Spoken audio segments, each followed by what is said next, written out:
নমস্কাৰ এই মুহূৰ্তত ৰাজ্যবাসীৰ বাবে এটা অত্যন্ত জৰুৰী খবৰ দিব বিচাৰিছো আজিৰ দিনটোত হিমন্ত বিশ্ব শৰ্মা নেতৃত্বাধীন চৰকাৰৰ 12 গৰাকীকৈ নতুন মন্ত্ৰীৰ দপ্তৰ বিতৰণ কৰা হ'ব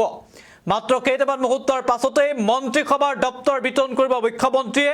কোন মন্ত্ৰীয়ে পাব কি বিভাগ তাক লৈ ইতিমধ্যে ৰাজ্যজুৰি চৰ্চা অব্যাহত আছে আৰু চৰ্চাৰ মাজতে হিমন্ত বিশ্ব শৰ্মাই ডাঙৰ ঘোষণা কৰিছে মাত্ৰ কেইটামান মুহূৰ্তৰ তাৰ পাছতে মন্ত্ৰীসভাৰ দপ্তৰ বিতৰণ কৰা হ'ব 12 গৰাকীকৈ নতুন মন্ত্ৰীৰ দপ্তৰ বিতৰণ কৰিব মুখ্যমন্ত্ৰীয়ে আৰু মাজত মাত্ৰ কেইটামান ক্ষণ তাৰ পিছতে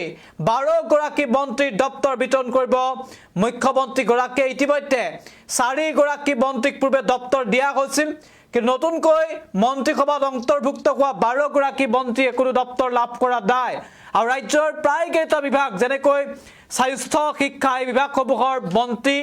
তৰ দায়িত্ব বা দপ্তৰ কাকো বিতৰণ কৰা হোৱা নাছিল এই 12 গৰাকীৰ ভিতৰতে কোনোবাই হয়তো স্বাস্থ্য কোনোবাই শিক্ষা লাভ কৰিব আৰু কেইবাটাও গুৰুত্বপূৰ্ণ দপ্তৰ ইতিমধ্যে কাকো বিতৰণ কৰা হোৱা নাই পূৰ্বৰ 4 গৰাকী মন্ত্ৰী গতিকে সেই বিভাগসমূহ কাক কাক দিয়া হ'ব তাক লৈ চৰ্চা চলিছে সৰ্বমুঠ 16 গৰাকী মন্ত্ৰী তাৰে 4 গৰাকীক পূৰ্বে দপ্তৰ দিয়া হ'ল কিন্তু বাকি 12 গৰাকীৰ দপ্তৰ মাত্ৰ কেইটামান মুহূৰ্তৰ পাছতে প্ৰকাশ কৰিব ৰাজ্যৰ মুখ্যমন্ত্ৰী হিমন্ত বিশ্ব শৰ্মাই আৰু এই মুহূৰ্তত ডাঙৰ ঘোষণা কৰিছে মুখ্যমন্ত্ৰীয়ে সবিশেষ দৰ্শকসকলৰ বাবে লৈ আহিছো এটা big update big breaking news এই মুহূৰ্তত মন্ত্ৰীসভাৰ দপ্তৰ বিতৰণক লৈ আহিছে ডাঙৰ খবৰ কিছু সময়ৰ পাছতে মন্ত্ৰীসভাৰ দপ্তৰ বিতৰণ কৰিব মুখ্যমন্ত্ৰীয়ে 12 গৰাকী মন্ত্ৰীক প্ৰদান কৰা হ'ব দপ্তৰ কোন মন্ত্ৰী লাভ কৰিব কি দপ্তৰ তাক লৈ আৰম্ভ হৈছে চৰ্চা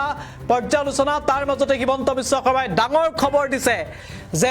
12 গৰাকী মন্ত্ৰী দপ্তৰ আজি বিতৰণ কৰা হ'ব পূৰ্বে মুখ্যমন্ত্ৰীয়ে কৈছিল যে এক সপ্তাহ সময়ৰ প্ৰয়োজন হ'ব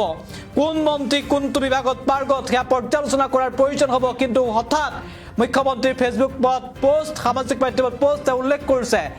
যে অসম কেবিনেট সম্পৰ্কীয় এটি বিশেষ বাৰ্তা সমন্বিত প্ৰচেষ্টাৰে অসমক অধিক উন্নয়ন আৰু সমৃদ্ধিৰ বাটেৰে আগুৱাই নিয়াৰ লক্ষ্য সৰুগত কৰি আজি আমাৰ সতীৰ্থ মন্ত্ৰীসকলৰ মাজত বিভাগসমূহ আবণ্টন কৰা হ'ব অৰ্থাৎ মন্ত্ৰীসভাৰ দপ্তৰ বিতৰণ কৰা হ'ব কোন মন্ত্ৰীয়ে কি বিভাগ পাব কি দপ্তৰ পাব হেয়াও কিছু সময়ৰ পাছতে অসমৰ ৰাইজে গম পাব আৰু নিশ্চিতভাৱে খবৰটো ৰাজ্যবাসীৰ বাবে গুৰুত্বপূৰ্ণ কাৰণ সকলোৱে জানিব বিচাৰে যে কোন বিভাগ পালে কোন গৰাকী মন্ত্ৰীয়ে